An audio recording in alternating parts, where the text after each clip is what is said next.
Penguin Random House Audio presents The Secret History of Sharks, The Rise of the Ocean's Most Fearsome Predators. This is the author, John Long. Note to listeners, this program includes a downloadable PDF that contains a list of scientific names, a glossary of terms, and selected photos, maps, and other visual representations of subjects explored in the book. Dedicated to the memory of Josephine and Keith Long, who encouraged me as a young boy to follow my fossil hunting dreams. Part 1. The First Sharks. Chapter 1. The Hunt for the Secrets of Sharks. In Search of Shark Fossils. January the 1st, 1992, Antarctica. Paleontologists will do anything to find spectacular new fossils. I was no exception. I walked alone, pushing my way forward in thigh-deep snow toward the brooding mountain of ice and rock directly ahead. In the light snow of that New Year's Day, I was rugged up in my thickest survival feather-down jacket, with several layers underneath my outer woolen pants.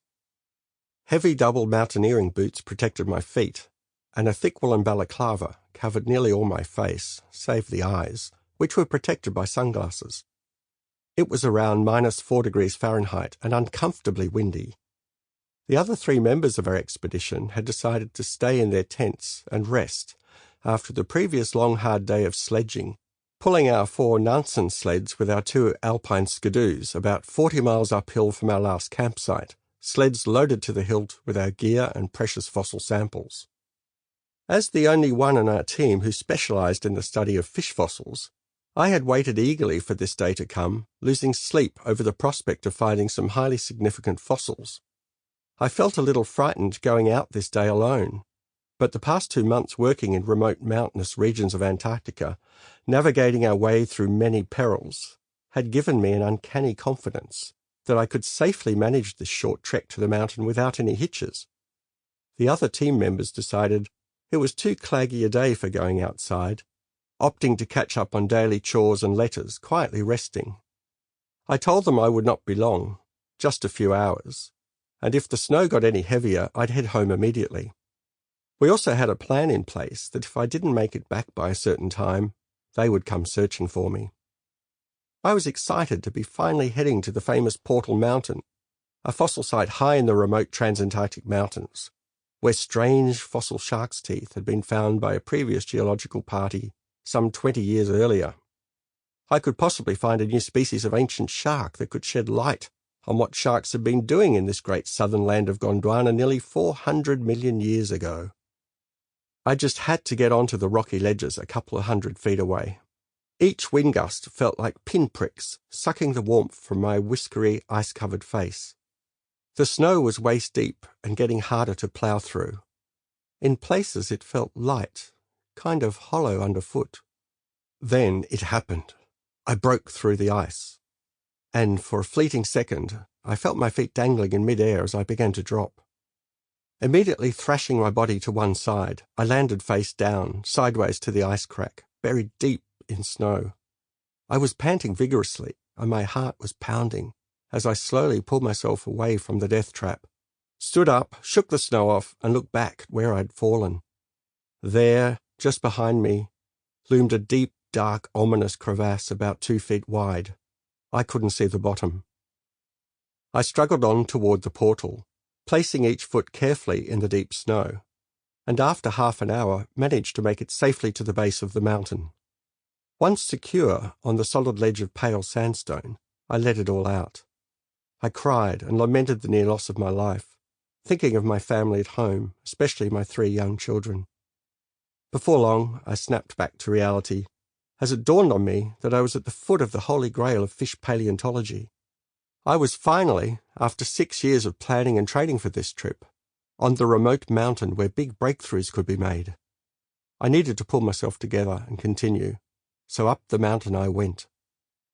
It had been snowing heavily the past week, leaving the mountain slopes covered in a precariously thick buildup of snow.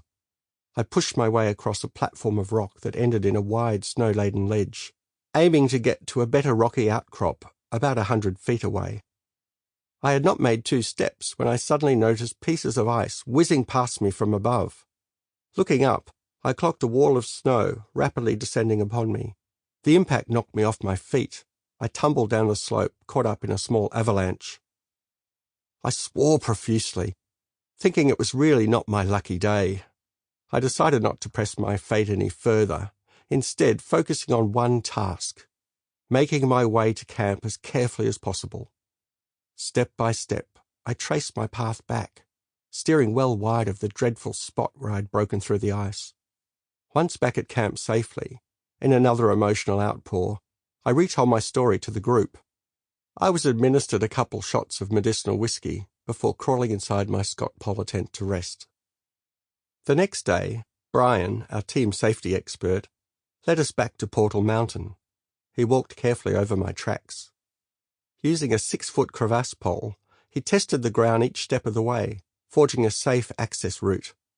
He discovered that I had walked over and back across a field of 7 crevasses, but had broken only through one of them. To this day, I feel incredibly lucky to have survived. That day, we found the fossil site I'd been looking for and collected some excellent fossil shark remains. For me, these fossils made the whole expedition worthwhile. One of them was a giant shark's tooth, almost an inch in height, sporting 2 distinct prongs jutting out of a rounded flat root, which I would later name Portalodus after the near-fatal mountain. Over the next few days, I found other new species of unusual fossil shark's teeth in the nearby Lashley Range, some 30 miles farther north. At the time, I had no idea how important these finds would prove to be. Later, back in my lab, they revealed new evidence of a major shift in shark evolution, defining the first time, around 390 million years ago, when sharks suddenly grew to much larger sizes and began invading freshwater habitats. This is one of many stories you'll hear about, how humans hunt for and find shark fossils. Sometimes it's a dangerous, tiring job involving lengthy exploration of remote sites, hard manual work, and repeated failures where one small clue to the shark puzzle is found after days or weeks of searching. Other fossil sites are easy to access and excavate, with a reliable rate of expected finds. So it's just a matter of diligence and time, a magic number of hours, days, weeks, months, years of labour, required to find a very special fossil in the right layers of rock. One of my childhood and student mentors, Dr. Tom Rich, a stalwart American who landed his dream job as a museum curator in Australia back in the 1970s, told me, when I was a teenager on one of his digs, that to succeed in paleontology, you need the will to fail.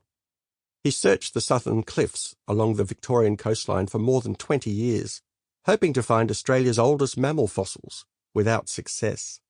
He never gave up. Then one year his team found a tiny mammal jaw, about the size of your little fingernail, the oldest fossil mammal ever found in Australia. Since that day, he has found many new species, each helping to dramatically rewrite the story of how Australia's mammals evolved. Dogged sheer persistence always prevails. The human side of the shark story is vital to understanding how our theories concerning the evolution of sharks have changed over time, and why. Many of the best fossil sharks featured in this book were found by paleontologists on regular fossil hunting expeditions. Some significant discoveries were made by young paleontologists, new to their field, others by veterans having 50 years of experience under their belts. Some of the most important finds were made by amateur fossil collectors, who then worked closely with scientists so that their finds could be studied and published. Each fossil hunter has their own story to tell about why they dedicate their lives to this odd pursuit. Throughout this book, I feature the stories of a number of extraordinary people from the past and present who have studied ancient sharks and made significant scientific discoveries. I've been lucky to work with several of them and call them my friends. What got me into this crazy fossil shark business? Sharks have fascinated me from a very young age. I grew up in Melbourne, Australia, a city blessed with many good fossil sites within its urban areas. At age 7, I collected my first fossils on a dig with my friend and his dad. then quickly developed a passion for collecting all kinds of... Sample complete. Ready to continue?